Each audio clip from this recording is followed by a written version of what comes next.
everybody, Sven Diesel here. We're going to be tying up an orange and partridge soft hackle. This is a pattern that's been around for over 100 years, goes back a long time, good for trout, grayling, anything you want to swing. We're going to use a stilt hook. You can fish these in 12 to 14s is what I usually do. We're going to use some Semperfli wax thread. This is in the color orange. This is an 8/0. And what we're going to do is we're going to start our thread right here behind the eye. And we got to be a little bit careful of our wraps here. I'm going to use my tag end and work my way all the way down the shank using that tag end on the bottom of the shank. And we're going to have touching wraps uniform because this is our body, or our underbody, sorry. We're going to go over it one more time, but I want to take my thread all the way down, about to a little bit past the barb. I'll go ahead and snip out my tag end now. And then I'm going to do one wrap to cover up that tag end. And then because we're concerned, we're using a thread body here, and I want the thread to be tight. I want it to almost be like look like wire as I wrap it around. And we're going to do touching wraps as we work our way back up the shank with really nice tight wraps. And I'll just go about to the point, and I'm turning my hook here to the side so that when I spin my bobbin, it's not affecting or snagging on that point and ruining the thread or cutting the thread off.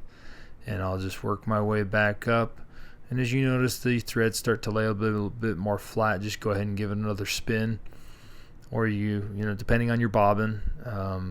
This one here doesn't seem to spin have a lasting spin, and so I find for a shank like this I usually spin it a few times.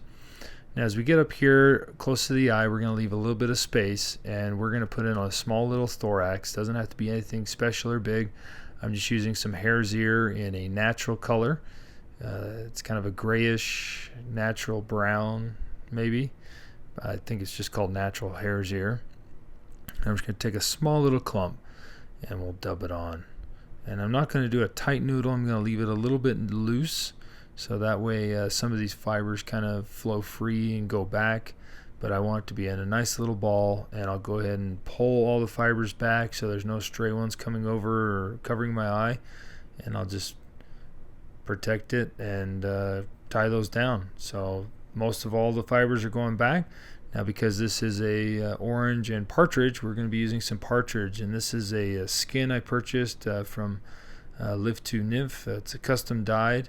It's got a little bit of a grayish blue hue to it. I really like it, and so I'm just going to pull something off right up in here that's going to be sized for this particular hook. I like to oversize my feathers, and so I'll just measure, and that looks about right. So we'll go ahead and get the fluff off this feather, and I've been doing a new method when tying in my feathers for palmering. Is I used to trim these off, but now I don't. I basically tie it in at the point, and then you would have a small triangle before, but I'll just do 2 wraps. And the reason I leave it in is I can preen it back and now wrap over the top of it.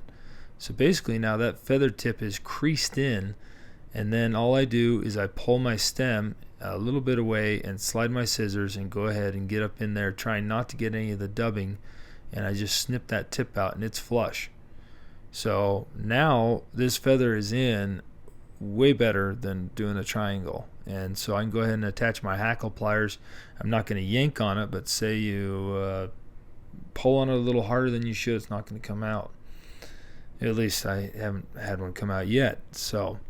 But basically we're going to palmer this around. I want it to be a little bit sparse, and so we usually do between 1 and 2 wraps.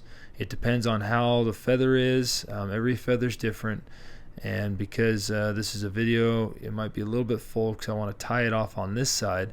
So I just went across the thread, or across the stem, and then I'll do 2 wraps in front, and then I'll preen everything back, including the stem, and just rest my hackle pliers right there in between my fingers, and I'll just start building up a small head, and then we'll go ahead and clip out this stem. Now be careful when you trim this out, don't get any of your other fibers, and right there, I like that.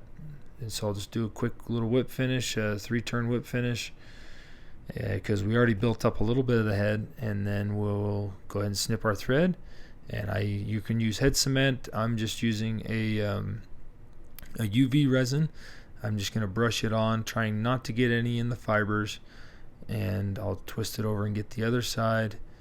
Let these kind of settle in for just a second, and making sure not to cover my hook eye. And then I'll go ahead and cure it with the UV light. Now this particular wax thread really has a unique property. It almost glows. It's not the fluorescent orange, it's just regular orange. But look at that under the UV light. I bet you that it's going to look like trout candy. Glow-in-the-dark Skittles right there to a trout. But this is kind of a classic pattern. You can tie these up in whatever colors, or threaded colors are endless, and Partridge comes in a bunch of colors, but the orange and Partridge is more of a classic pattern. So tie some up, swing them, fish them, have fun.